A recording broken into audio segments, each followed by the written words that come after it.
ای همراهان نور، امشب می‌خواهم داستانی از عشق خدا به جهان را بازگو کنم، داستانی که قلب‌ها را روشن می‌سازد و امید می‌بخشد.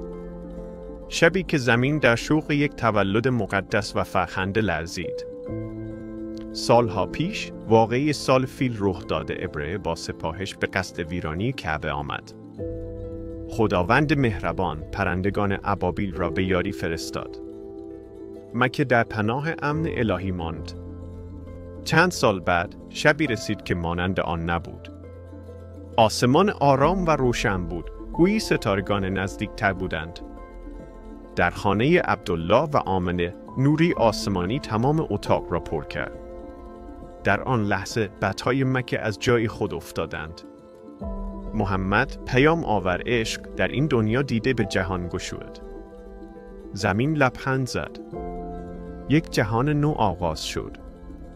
برای حمایت از این محتوا صفحه نور ای آی را دنبال کنید.